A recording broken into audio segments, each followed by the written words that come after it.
बच्चों, कैसे हैं? आई होप आप लोग सब ठीक होंगे, मजे में होंगे। चलिए फिर आज हम आपके लिए लेके आए हैं इंट्रोडक्शन ऑफ यूक्लिड ज्योमेट्री, जो है क्लास 9th का चैप्टर। और इजी चैप्टर है, अच्छा चैप्टर है। इसमें ज्यादा आपको थ्योरेटिकल ज्यादा मिलेगा। चैप्टर इजी है तो आराम से आप इसको कर सकते हैं। कुछ बेसिक कॉन्सेप्ट जो है इसमें आपको बिल्डअप करने होंगे, जिससे आपके क्वेश्चन अच्छे से हो जाए। चलिए फिर माई सेल्फ पूजा जोशी, नाम तो सुना ही होगा इतना फेमस नाम नहीं है जो सबने सुना होगा। चलिए हमारे आप लोगों का सबका मैं स्वागत करती हूँ अपने चैनल, अपने नहीं हमारे चैनल डियर मैम में। आपको नाम भी शायद पसंद आए, ठीक है। चलिए फिर अब हम शुरू करते हैं इंट्रोडक्शन ऑफ यूक्लिड ज्योमेट्री। देखो यूक्लिड ज्योमेट्री जो चैप्टर है उसमें कुछ पॉइंट आपको समझने पड़ेंगे। सबसे पहले ये जो थे यूक्लिड, जो एक ग्रीक मैथमेटिशियन थे, जिन्होंने क्या किया था, इन्होंने जो है पहले सारी चीजें जो है मिसमैनेजमेंट यानी कि अस्त व्यस्त थी, उन्होंने क्या किया, उसको कंपाइल किया। तो ज्योमेट्री का जो जनक माना जाता है, जिन्होंने ज्योमेट्री को एक सिस्टमैटिक ढंग से बनाया, वो थे यूक्लिड, ठीक है। तो यूक्लिड के बारे में तो सबसे पहले ये जो ज्योमेट्री वर्ड आया है, ये कहाँ से आया है? देखो इसका जो अर्थ होता है वो क्या होता है। देखो ज्योमेट्री जो वर्ड होता है वो दो चीजों से मिलकर बना होता है। एक होता है जियो और एक होता है मेट्रॉन। जियो का मतलब होता है अर्थ और मेट्रॉन का मतलब होता है मेजर। तो ये जो वर्ड है ये जियो और मेट्रॉन से मिलकर बना है। जियो का मतलब होता है अर्थ और मेट्रॉन का मतलब होता है मेजर। अर्थ को मेजर करना, कुछ इसका शाब्दिक अर्थ कुछ ऐसे बनता है। तो कहीं ना कहीं पर चीजें जो थी अस्त व्यस्त थी, तो उसको जो यूक्लिड आए उन्होंने उनको सिस्टमैटिक ढंग से बनाया और ज्योमेट्री उन्होंने एक अब अलग से इनका एक कॉन्सेप्ट दिया, ठीक है, जो आजकल हम लोग पढ़ते हैं, जिसमें लाइंस, एंगल और इसका जो मीनिंग है वो यहाँ से आता है, ठीक है। अब इस चैप्टर को शुरू करने से पहले कुछ बातें हमें जो है बेसिक चीजें, जो हम सबसे पहले अगर हम बात करें व्हाट इज पॉइंट। हम बार बार कहते हैं पॉइंट पॉइंट पॉइंट, लेकिन हमें एक्चुअल में उसको अगर डिफाइन करना चाहे तो वो कैसे डिफाइन करेंगे, ठीक है। देखो पॉइंट इज अ पोजीशन। एक मैंने यहां पर लगाया और ऐसे डॉट लगा दिया, ठीक है। पॉइंट जो होता है एक पोजीशन होता है, इसका ना लेंथ होती है, ना ब्रीथ होती है और ना हाइट होती है, ठीक है। अ पॉइंट तो क्या लिखेंगे, a point is a position. Point क्या है, एक सिंपल एक पोजीशन है, ठीक है। पॉइंट एक पोजीशन है, इट है, इसको सिंपल ऐसे लिख लो, इट हैज नो पार्ट, बस ऐसे लिख लीजिए आप, इट हैज नो पार्ट। समझ में आया? पॉइंट एक पोजीशन है, किसी चीज को हम दिखाने के लिए पॉइंट करते हैं। हम कहते हैं कि चलिए ये रीना है, ठीक है। हमने एक वर्ड बोला, हमने एक लड़की की ओर को इशारा किया, हमने कहा हमने एक लड़की यहाँ पर बनी थी, ये लड़की है समझ लीजिए, ठीक है। हमने कहा ये रीना है, तो हमने सीधे इसको पॉइंट किया कि हाँ, हमने बताया कि रीना ये है और इसकी पोजीशन ये है। पॉइंट समझ में आया? बहुत इजी कॉन्सेप्ट है, कोई ऐसे कठिन चीज नहीं है। अच्छा, पॉइंट के बाद अगर हम बात करें लाइन की, लाइन क्या होता है, ठीक है। A line is a length, a line is a length. Line जो होता है वो होती है लेंथ, ठीक है। अभी पिक्चर मत बना देना लड़की की, ठीक है, वो तो मैंने ऐसे समझाने के लिए बनाया आपको। A line is a length 8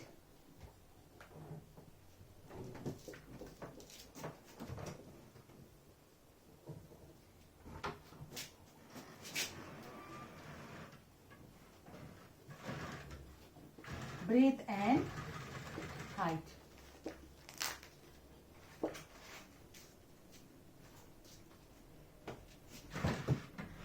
देखो लाइन जो है, लाइन एक केवल लेंथ होती है, ठीक है। एक लंबी अगर हम ये खींच दें तो इसको हम लाइन बोलते हैं, ठीक है। और इसकी ना तो ब्रीथ होती है, ना इसकी चौड़ाई होती है, ना इसकी हाइट होती है। और एक वर्ड आप इसमें और जोड़ सकते हैं, it can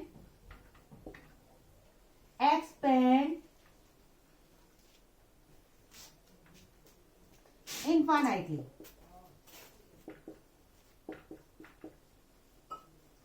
it can expand infinitely. Line जो होती है इस तरह से आप इसको कहीं भी एक्सपेंड कर सकते हैं, ठीक है। लाइन को जो है एक केवल लेंथ होती है, जो क्या होता है इसकी ना तो ब्रीथ होती है ना इसकी हाइट होती है। इसको एक्सपेंड आप दोनों डायरेक्शन में एक्सपेंड कर सकते हैं, ठीक है। इतना समझ में आया। चलिए ये तो हो गई बेसिक बातें। आप लोग कॉपी करना है तो कॉपी इसको कर सकते हैं, ठीक है। अब उसके बाद आता है आपका, अगर हम बात करें लाइन सेगमेंट की। अच्छा, लाइन सेगमेंट क्या होता है? देखो लाइन सेगमेंट क्या होता है। लाइन सेगमेंट होता है अ पार्ट ऑफ लाइन। कुछ बातें ऐसी है ना जो हमें जानना जरूरी है। केवल चैप्टर के लिए हम क्वेश्चन एक्सरसाइज करा दें ये इम्पोर्टेंट नहीं है। ये है कि आपको इसका बेसिक कॉन्सेप्ट पता होना चाहिए। A part of line is called line segment. A part of line is called a line segment. अगर हम पूरी एक लाइन खींचे, उसका हम एक छोटा सा टुकड़ा काटें, जैसे समझ लीजिए ये ए है ये बी है, इसका पार्ट करें तो इसको बोलते हैं, जो ये आपका हिस्सा आया है, जो पार्ट आया है, उसको ही बोला जाता है लाइन सेगमेंट, ठीक है। ओके, इतना समझ में आया। अब बात करते हैं सरफेस, या इसको प्लेन भी कह सकते हैं आप। देखो प्लेन मतलब होता है जिसमें केवल, जैसे ये बोर्ड है मेरा, ठीक है, ये बोर्ड है, ये भी एक प्लेन है जिसमें क्या हो, केवल लेंथ हो और ब्रेथ हो, ठीक है। जो आउटर सरफेस होता है उसको हम बोलते हैं सरफेस या प्लेन बोलते हैं, ठीक है, जिसमें केवल लेंथ और ब्रीथ हो। जैसे ये बोर्ड है, जो ये सामने वाला नजर आ रहा है मेरा व्हाइट कलर का, ये प्लेन हुआ। अगर मैं पूरा बोर्ड कहूं तो ये पूरा बोर्ड प्लेन नहीं है, क्योंकि इसके पीछे भी तो कुछ हाइट है ना। तो इसको हम डिफाइन कैसे करेंगे? इसको हम डिफाइन करेंगे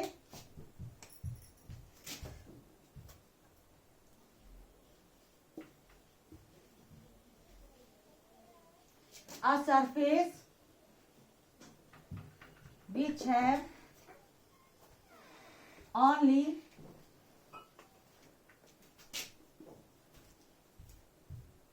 length and breadth.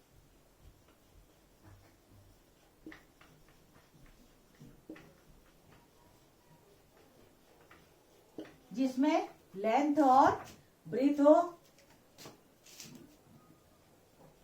Not a thickness, जिसमें मोटाई ना हो या हाइट ना हो, ठीक है। प्लेन और इसके बारे में कुछ बातें ये आपको समझ में आ गई। चलिए अब हम आता है नेक्स्ट हमारे जो टॉपिक है, अब हम चलते हैं यूक्लिड की ओर को, ठीक है। हमारे प्यारे और हम सब के प्यारे अंकल, कौन? Euclid uncle. यूक्लिड अंकल ने कुछ हमें बातें बताई। चलो अब हम उसकी ओर को चलते हैं कि यूक्लिड अंकल ने हमको क्या बताया। तो यूक्लिड ने हमको दो बातें बताई। यूक्लिड ने जो है, जो आप पढ़ते हैं ज्योमेट्री, उस ज्योमेट्री को सिस्टमैटिक बनाने का जो क्रेडिट जाता है वो जाता है यूक्लिड को। तो यूक्लिड ने दो आपकी थ्योरम सी थी, थ्योरम कह सकते हैं, या जो उन्होंने अपने सिद्धांत है, एक तो होता है एग्जाम्स, ठीक है, एक को बोलते हैं एग्जाम्स, एक होता है पोस्टुलेट्स।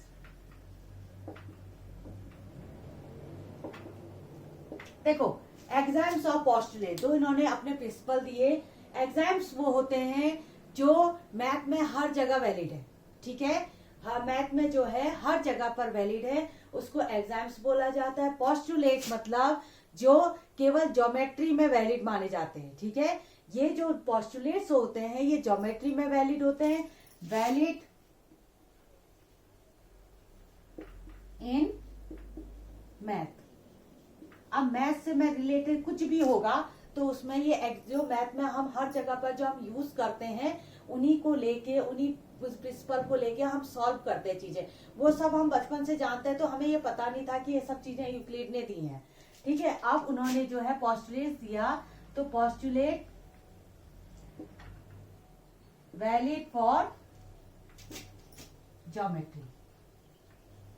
ज्योमेट्री में कुछ जो बातें बताई, वो जो पोस्टुलेट्स इसने बताए, तो उसने ये दिया था, एग्जाम्स में दिया था, जो मैथ्स में हर जगह वैलिड हो। मैथ्स में मतलब एलजेब्रा, आपके अर्थमेटिक, ट्रिग्नोमेट्री, हर जगह वैलिड होंगे एग्जाम्स। पोस्टुलेट वैलिड होंगे आपके ज्योमेट्री में। इतनी बात समझ में आई। अच्छा, कुछ एक बात शायद मैं बताना भूल गई इसके बाद, कि आपका स्टेटमेंट क्या होता है। अब आता है स्टेटमेंट, इसको भी आप लोग लिख लेना। अभी हम इसके बारे में बात करेंगे, एग्जाम्स और पोस्टुलेट के बारे में बात करेंगे। उसको बात करने से पहले एक बात हम कर लेते हैं, स्टेटमेंट। स्टेटमेंट क्या होते हैं? देखो, स्टेटमेंट होते हैं, देखो ये ऑलवेज ट्रू या ऑलवेज फॉल्स। देखो, इनकी बात करने से पहले अभी हम पहले स्टेटमेंट की बात करते हैं। स्टेटमेंट कहते किसको हैं? ठीक है, स्टेटमेंट कहते हैं कि जैसे अगर मैं बात करूं, ठीक है, अगर हम बात करें जो ऑलवेज ट्रू हो, जैसे हम कोई स्टेटमेंट दे कि जो ऑलवेज ट्रू हो, जैसे sun rises from the east, सूरज हमेशा कहां से? पूरब से निकलता है। वो क्या है? यूनिवर्सल ट्रूथ है, वो हमेशा हमारा स्टेटमेंट सही रहेगा। ठीक है, तो ये क्या है? बिल्कुल एक्यूरेट है। ठीक है, और अगर मैंने एक स्टेटमेंट और दे दिया, मैंने कहा sun rises from the west, ठीक है, अब मैंने ये गलत बात कर दी। मैंने कहा कि सन तो पूरब से निकलता है, नहीं, सन जो है कुछ और एग्जाम्पल दे सकते हैं। जैसे अगर हम दे दें जो सूरज जो है वो पूरब में अस्त होता है। ठीक है, तो अब हमने देखा, हमने तो गलत बात कर दी। हमने क्या कहा? अरे हमने तो ये गलत बात कर दी कि जो सन है वो पूरब में अस्त होता है। Sun sets on the earth east. ठीक है, अब ये तो गलत बात कर दी हमने। हमने कहा कि भैया पहले हमने पहली बात कही कि sun rises from the east, सूरज पूरब से उदय होता है। फिर हमने दूसरी बात कर दी, हमने कहा सन जो है पूरब में अस्त होता है। ये गलत बात है, फॉल्स स्टेटमेंट है, लेकिन वो स्टेटमेंट माना जाएगा। स्टेटमेंट दो तरह से होता है, जो हमेशा ट्रू होते हैं और गलत भी हो सकते हैं। ठीक है, मतलब गलत, और एक जो स्टेटमेंट मैं दूं कि वो हमेशा गलत ही होगा। अगर मैंने कोई चीज स्टेटमेंट दे दी कि क्या है, मैंने कहा मून इज अ प्लेनेट, जैसे इसका एग्जाम्पल देख लो, मून इज अ प्लेनेट, बिल्कुल गलत बात, जो हमेशा आप कहोगे कि मैम आप तो गलत बोल रहे हो, मून तो प्लेनेट है ही नहीं, है ना। तो क्या हुआ? तो आपका मून प्लेनेट तो अगिनती में नहीं आता है। तो ये हमारा क्या हो गया? ये फॉल्स स्टेटमेंट हो गया। तो स्टेटमेंट दो तरह से होते हैं, या तो ऑलवेज ट्रू या ऑलवेज फॉल्स। अगर मैं कहूं today is very cold day, ये मैंने स्टेटमेंट दिया, तो मैंने क्या कहा? Today is very cold day, आज बहुत दिन ठंडा है। तो आप क्या कहोगे? नहीं नहीं, हमें तो ठंडा नहीं लग रहा। तो आप ये स्टेटमेंट क्या हो सकता है? मेरे लिए सही है, हो सकता है आपके लिए सही ना हो। इसमें कोई आपका इफ एंड बट नहीं है, यानी कि ये सही हो भी सकता है, सही नहीं बन सकता है। जैसे मैंने कहा टुडे इज मंडे, आज सोमवार है। अब कौन सा आज, कोई पता है किसी को? ठीक है, किस बारे में कह रहे? जैसे मैं आज कह रही हूँ, 10 दिन पहले कह रही हूँ, बाद में कह रही हूँ, है ना, कुछ इसका हिसाब किताब तो है नहीं। Today is very rainy day, today is rainy day. अब यहाँ बारिश हो रही, हो सकता है कहीं और ना हो। तो वो जो स्टेटमेंट में ट्रू और फॉल्स होने के बराबर चांसेस हो, तो वो स्टेटमेंट नहीं कहलाता है। स्टेटमेंट होने का जो हमारा है कि स्टेटमेंट या तो हमेशा ट्रू होगा या तो हमेशा फॉल्स होगा। ठीक है, अब ये मत कहना कि फॉल्स है तो स्टेटमेंट नहीं, फॉल्स होता है तभी वो स्टेटमेंट होता है। अगर, लेकिन उसमें 100% श्योर होना चाहिए कि ये फॉल्स स्टेटमेंट है। ठीक है, और ऑलवेज ट्रू के लिए भी होता है कि अगर सही आप स्टेटमेंट दे रहे जो हमेशा ट्रू हो, तो स्टेटमेंट या तो बिल्कुल 100% ट्रू होंगे या 100% फॉल्स होंगे। इफ एंड बट वाला हिसाब नहीं होगा कि हो भी सकता है, नहीं भी हो सकता है। ठीक है, तो स्टेटमेंट की बात आपको समझ में आई। अच्छा, यूक्लिड की, अब हम चलते हैं यूक्लिड की ओर को। यूक्लिड के जो है सबसे पहले हम देखेंगे एग्जाम्स, उसने क्या क्या बातें कही उसको हम यहाँ पर देखेंगे। ठीक है, तो चलिए अब हम पहला जो है इनका यूक्लिड के जो एग्जाम्स है वो देखते हैं।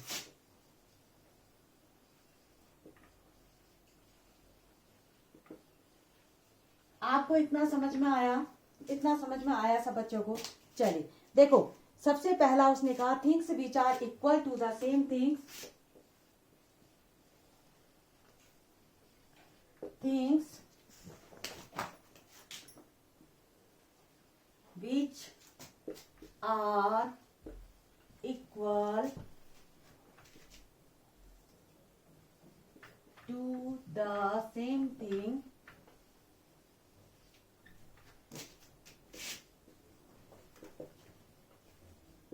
are equal to one another। देखो इसने पहला स्टेटमेंट दिया, इसने कहा things which are equal to the same things are equal to one another. सुनने में थोड़ा अजीब लग रहा है, लेकिन अगर आप अभी इसको देखेंगे तो समझ जाएंगे, ठीक है। अगर things which are equal to the same thing, इसको आप ऐसे नहीं समझ पाएंगे। इसके लिए एग्जांपल देती हूँ मैं आपको। समझ लीजिए ए जो है वो जो है बी के बराबर है। सुनना मेरी बात, जैसे ए जो पॉइंट है, ए जो है वो बी के बराबर है, और ऐसे ही जो सी है वो बी के बराबर है। ए जो है बी के बराबर है, सी जो है वो बी के बराबर है। आप देख रहे हो ए बी के बराबर है, सी बी के बराबर है, तो जब जिसकी राइट हैंड साइड बराबर होती है तो लेफ्ट अपने आप बराबर हो जाता है। इसका मतलब ए इज इक्वल टू सी हो जाएगा, ये दोनों भी आपस में बराबर हो जाएंगे, ठीक है। जैसे इसको एक एग्जांपल से और समझ सकते हैं, ठीक है। ये जो है इसको हम देखो, ये एक लाइन है, ये है आपकी 5 सेंटीमीटर की, ठीक हो गया। एक दूसरी लाइन खींची, वो क्या है, वो भी 5 सेंटीमीटर की है, ठीक है। इसको हमने कह दिया ए लाइन, ये ए लाइन हो गई, ये बी लाइन हो, ये आपकी हो गई बी लाइन। ऐसे ही एक ये फिर 5 सेंटीमीटर की हो गई, ठीक है। और यहाँ पर है, ये भी बी लाइन है। अब ये बी लाइन जो है ये सी के बराबर है, तो सी कितने की होगी, ये भी तो 5 की होगी भाई। ए बी के बराबर है, ठीक है, बी सी के बराबर है, तो ये सब क्या है, आपस में बराबर हो गए। ए अगर बी के बराबर है, सी आपका अगर बी के बराबर है, तो ये क्या हो गए, ये दोनों भी, ये जो है इसके बराबर, ये आपका इसके बराबर, तो क्या ये दोनों भी तो आपस में बराबर ही होंगे ना। तो ए इज इक्वल टू सी, ये आपका आ जाता है पहला वाला, ठीक है। अब इसको हम इरेज करके अब दूसरा वाला लिखते हैं। ये पहला वाला हो गया आपका, ठीक है। अब दूसरा देखिए, अगर दूसरा वाला क्या कहता है, दूसरा एग्जाम क्या कहता है, if equal are added to the equal the whole are equal. अगर हम किसी इक्वल को जोड़ते हैं दो इक्वल क्वांटिटीज में, तो जो हमारा जो आंसर आएगा वो भी क्या होगा, इक्वल होगा। जैसे इसको एग्जाम्पल से समझो, एग्जाम्पल से समझिए, ऐसे समझ में नहीं आता है। एग्जाम्पल अगर समझ लें, देखो two if equals are added, to equal यानी कि दो इक्वल डिजिट है। समझ लीजिए 10 जो है 10 के बराबर है, हम सब जानते हैं 10 10 के बराबर होता है, ठीक है। अगर हम इसमें कोई दो इक्वल को जोड़ें, इक्वल को जोड़े मतलब अगर 5 को मैं इधर भी जोड़ूं और 5 को भी इधर जोड़ूं, कंडीशन क्या कह रहा है, ये कह रहा है कि दो इक्वल होने चाहिए, उसमें आप जो भी जोड़े वो भी इक्वल ही होना चाहिए। जैसे अगर हम 5 यहाँ जोड़े तो यहाँ भी 5 ही जोड़ना है, तो जो आपका रिजल्टेंट आएगा वो भी इक्वल होगा, ये कह रहा है, ठीक है। जो होल आएगा, जो आपका आंसर आएगा वो भी इक्वल होगा। अगर दो इक्वल में हम दो इक्वल जोड़े, ठीक है, तो आंसर जो आए वो भी इक्वल होगा, ठीक है। आसान है, समझ में आया सबको। चलिए अब आता है तीसरा पार्ट, ठीक है।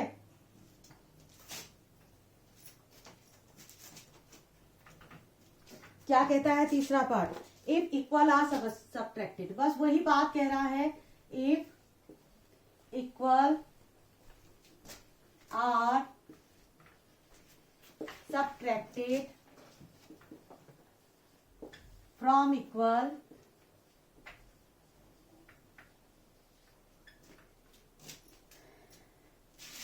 the remainder are equal।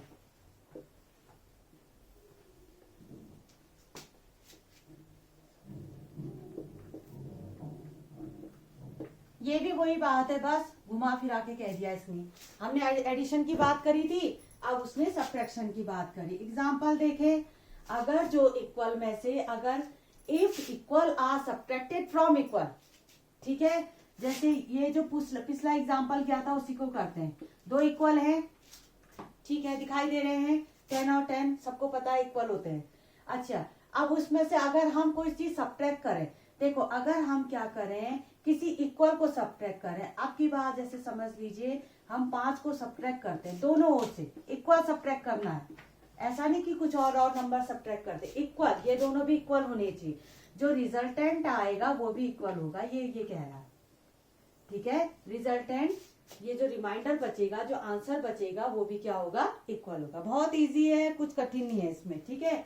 चलिए अब इसका आता है फोर्थ पार्ट।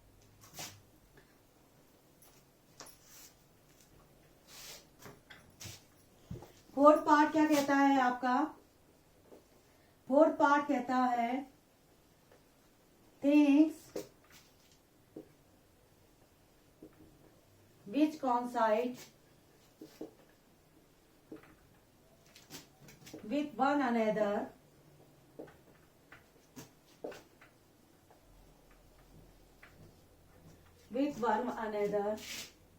are equal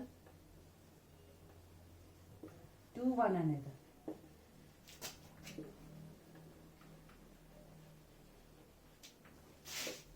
देखो कैसे करना है,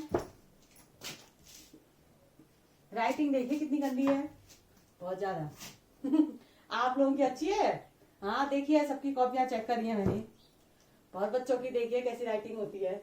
चलिए इधर देखो आप, things which are coincide with one another, क्या कहना चाह रहा है, क्या कहना चाह रहा है, देखिए ये लाइन है, इसको ए बी कह लो आप, ठीक है, और एक सीधी लाइन खींच दीजिए। ये कह रहा है things which are coincide, coincide का मतलब क्या होता है, coincide का मतलब क्या समझ, जैसे ये ए बी लाइन है ना, इसको समझ लीजिए आप 5 सेंटीमीटर की लाइन है, ये भी आपकी 5 सेंटीमीटर की लाइन है।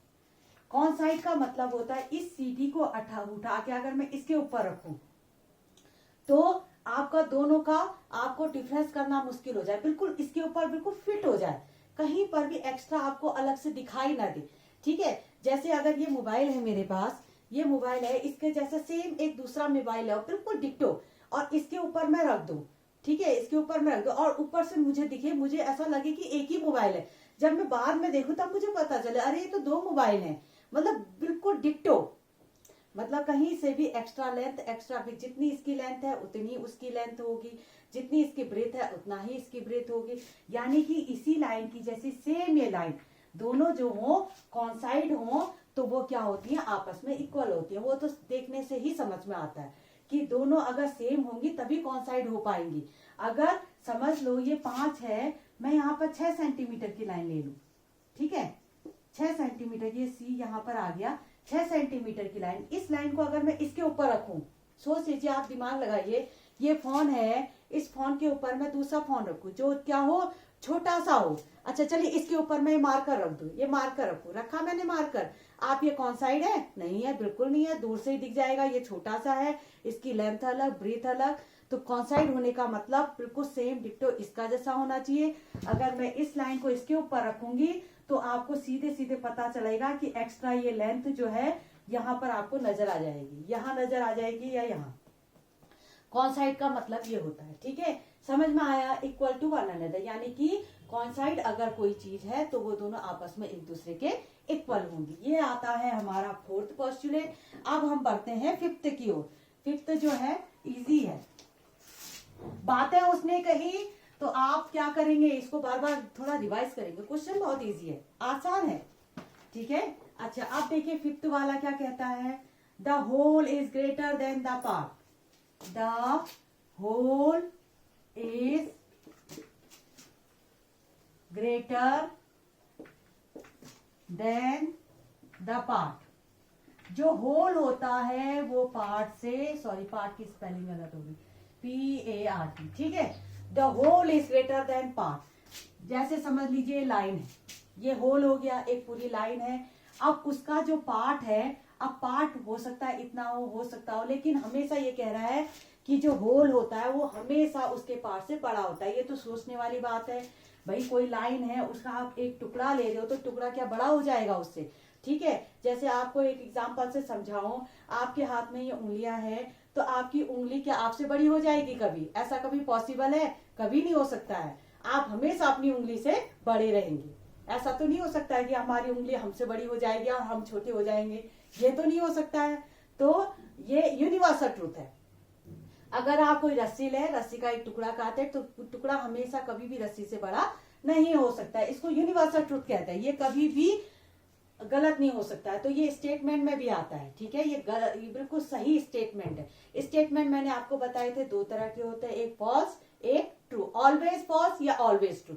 या तो आपकी बात बिल्कुल 100% सही होनी चाहिए तब भी आपका स्टेटमेंट है, आपकी बात 100% रॉन्ग हो, मतलब हमको किसी को भी पता चले, जैसे हम कहें द स्काई इज रेड, सबको पता है ये बात गलत है ना, कोई ये नहीं कह सकता नहीं नहीं नहीं नहीं मैम हो सकता है सही भी हो, तो ये बिल्कुल रॉन्ग स्टेटमेंट है, तो रॉन्ग भी स्टेटमेंट माना जाता है। ठीक है, चलिए अब आता है 6 part.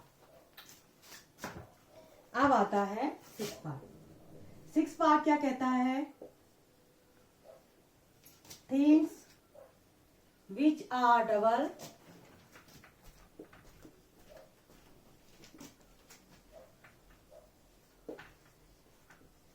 of the same thing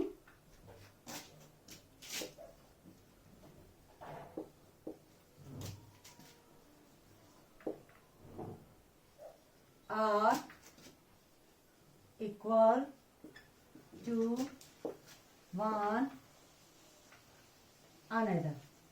ठीक है, ये भी सरल है। ये क्या कह रहा है? Things which are double to the same things are equal to one another.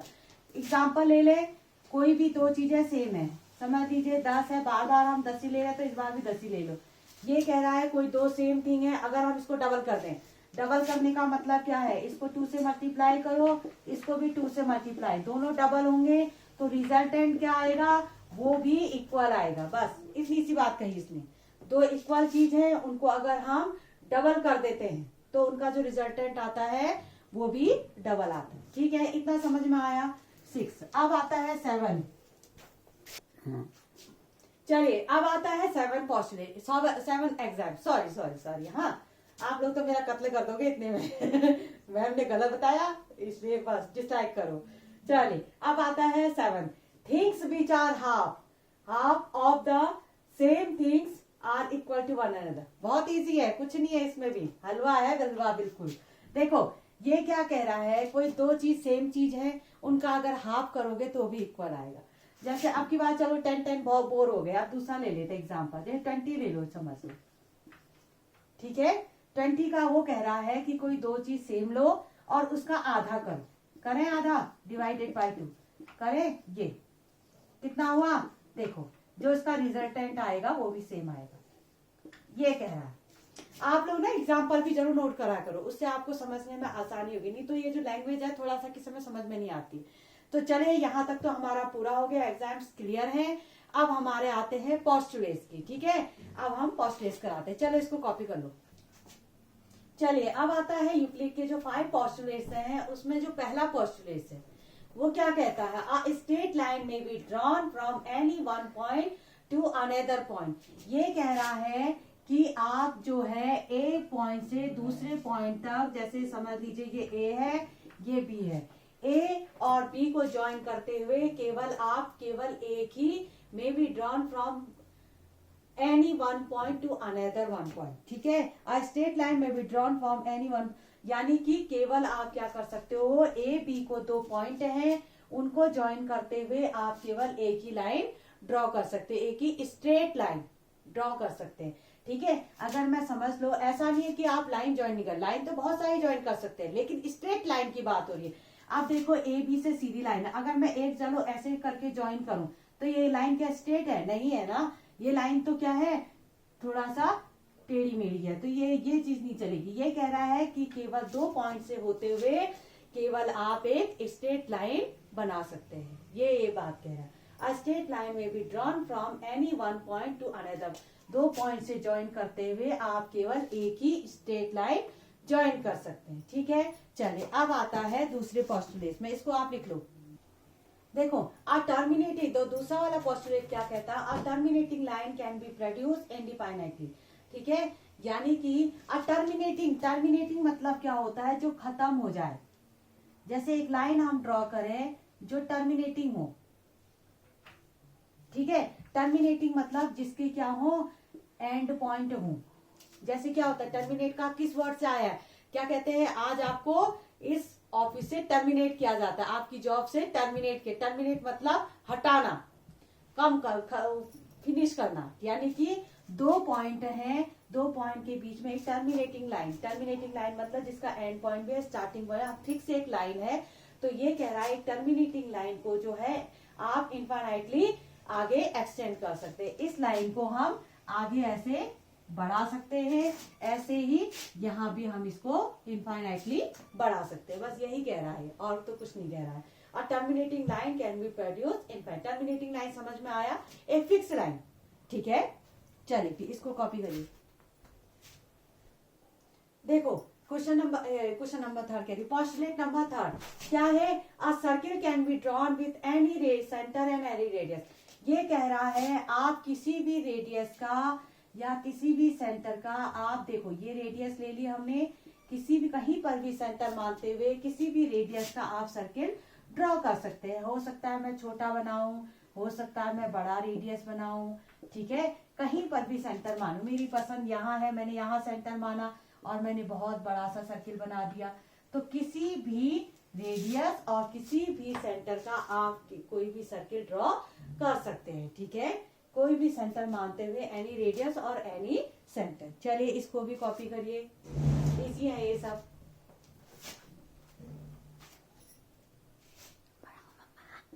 चलिए अब आता है फोर्थ पार्ट, और right angle are equal to one another. ये कह रहा है कि सारे जो राइट एंगल है वो आपस में इक्वल होते हैं। देखो राइट एंगल कैसे कैसे होते हैं, ये शेप का होता है, ठीक है, इसको हम ऐसे बनाएं, ये राइट एंगल हुआ आपका, इस तरह का राइट एंगल होता है, और ऐसे भी हो सकता है। ये कह रहा है कि सारे राइट एंगल आपस में क्या होते हैं, बराबर होते हैं। ऑब्वियसली सोचने वाली बात है, ये 90 है, कहीं पर भी बनाइए आप, किसी तरह का शेप का बनाइए, लेकिन 90 90 90 90 हर एक एंगल 90 का है कि नहीं है। तो इसका मतलब है जो सारे राइट एंगल होते हैं वो आपस में बराबर होते हैं। राइट एंगल कहने का मतलब ही 90 हो गया। जब 90 डिग्री सबके पास है तो इक्वल तो होंगे होंगे। 80 ये 90 है तो ये 89 का थोड़ा हो जाएगा। राइट एंगल मतलब 90 डिग्री, बस, चाहे वो किसी शेप का हो, उससे कोई फर्क नहीं पड़ता। चलिए नेक्स्ट, चलिए अब आता है लास्ट। दिखने में थोड़ा सा डेंजर टाइप का है, लेकिन डेंजर है नहीं, ठीक है। आपको दिखने में लग रहा होगा कि बाप रे बड़ा डेंजर है, इतना लंबा लंबा लाइनें लिखा दी। तो ये पोस्टुलेट्स है, इसको तो लिखना जरूरी है आपने, ठीक है, लेकिन इसको समझना ज्यादा, लिखने से ज्यादा जरूरी है समझना। If a straight line falling on the two straight line make the interior angle on the same side, it taken together less than the two right angle, then the two straight line it produce infinitely meet that side on which the sum of angle is less than two right angle। पढ़ने में बड़ा danger लग रहा है तो, लेकिन आपको समझने में बिल्कुल कोई दिक्कत नहीं होगी। देखो कैसे करना है, देखो कोई दो स्ट्रेट लाइन है, स्ट्रेट तो बिल्कुल किसी एंगल से नजर नहीं आ रही है। ये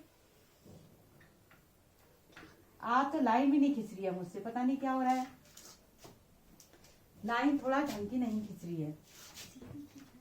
चलो ऐसे, ठीक है, देखो कोई दो स्ट्रेट लाइन है, ठीक है, कोई दो स्ट्रेट लाइन है। ये कह रहा है अगर कोई इसको मान लो ये एल लाइन है, इसको मान लीजिए ये एम लाइन है, ठीक है। अब ये कह रहा है कि कोई दो स्ट्रेट लाइन में अगर हम एक तीसरी स्ट्रेट लाइन ड्रॉ कर दें, इन दोनों को चीरती हुई, काटती हुई, ठीक है, इनको इंटरसेक्ट करती हुई एक लाइन अगर हम ड्रॉ करें, तो ये कह रहा है जो इंटीरियर एंगल होंगे उनका सम जो होगा हमेशा दो राइट एंगल के सम से कम होगा। कहने का मतलब क्या है, इंटीरियर एंगल क्या हुए, देखो ये एंगल, इसको 1 कह दूं, इसको 2 कह दूं, जो इंटीरियर एंगल है इनका सम कितना होगा, जैसे एंगल 1 प्लस एंगल 2, इनका ये ऑलवेज लेस देन होंगे 180 से। इन दोनों का जो सम होगा, इन दोनों का जो इंटीरियर एंगल का जो सम होगा, ऐड होगा, वो हमेशा 180 से कम होगा। बात समझ में आई? अगर कोई तो स्ट्रेट लाइन है, उसमें कोई तीसरी स्ट्रेट लाइन इसको इंटरसेक्ट करती हुई जा रही है, तो जो इंटीरियर एंगल होते हैं सेम साइड होने चाहिए, उनका जो सम होता है हमेशा 180 से कम होगा। यही चीज हम यहाँ पर भी कर सकते हैं। जैसे ये 3 कह दो, इसको 4 कह दो, तो एंगल 3 प्लस एंगल 4 ये क्या होगा? ऑलवेज लेस देन 180, हमेशा 180 से छोटा होगा। ठीक है, ये समझ में आया? ये कहानी चेंज कब होती है? जब ये दोनों लाइनें पैरेलल होती हैं। ठीक है, अगर ये दोनों लाइनें पैरेलल हैं तो इनका सम 180 हो जाता है, सम ऑफ द इंटीरियर एंगल। ये नेक्स्ट वाले जो टॉपिक है उसमें आपको समझाया जाएगा कि अगर दोनों लाइनें पैरेलल हैं, जब वो कंडीशन कब लगती है? जब पैरेलल हो, बिना पैरेलल के नहीं होगा। अगर दोनों लाइनें आपस में पैरेलल हो तो इनका सम 180 होता है, नहीं तो हमेशा, ठीक है, अगर पैरेलल नहीं है तो हमेशा इनका जो सम होगा वो 180 से कम होगा। ठीक है, आई होप आप लोगों को ये समझ में आया होगा। चलिए अब एक लास्ट में आपका एक थ्योरम बची है, बस लास्ट। ठीक है, इतना वेट आपको करना पड़ेगा, एक थ्योरम और करवा देती हूँ। ठीक है, कॉपी कर लीजिए इसको। चलिए अब आता है नेक्स्ट लास्ट थ्योरम है, एक्सरसाइज थ्योरम 5.1। ठीक है, ये क्या कहती है? 2 distinct line can not have more than 1 common point. ठीक है, इंपॉर्टेंट थ्योरम है, इसको भी इंपॉर्टेंट मार्क करेगा क्योंकि आपका जो आपके क्वेश्चन है उसमें इसका यूज हुआ है। देखो ये क्या कह रहा है? 2 डिस्टिंक्ट लाइन्स, अगर 2 अलग अलग तरह की लाइन है, जैसे समझ लो एक लाइन ये है और एक लाइन ये है, 2 लाइन है, इसको हम L लाइन कह दें, इसको हम M लाइन कह दें। ठीक है, तो ये कह रहा है कि 2 जो लाइन है उनका केवल एक ही कॉमन पॉइंट हो सकता है, इनका केवल एक ही कॉमन पॉइंट हो सकता है। आप किसी तरह से भी लाइन को बनाओ, चलो एक लाइन ये बना दी और एक लाइन ये बना दी, 2 लाइन है, केवल एक कॉमन पॉइंट है कि नहीं है? आप किसी तरह से आप प्रैक्टिकल करके देख लो। ठीक है, 2 अलग अलग लाइन है, आप ऐसे बना दो। ऐसा नहीं है कि इसके 2 कॉमन पॉइंट कभी भी आपके आ जाएंगे, आप कैसी भी लाइन बनाइए।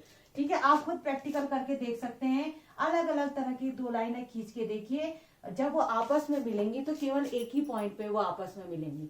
ये बड़ा इंपॉर्टेंट बात उन्होंने कही। ठीक है, तो 2 डिस्टिंक्ट लाइन, 2 अलग अलग लाइन है, केवल उनका केवल मोर देन 1 कॉमन पॉइंट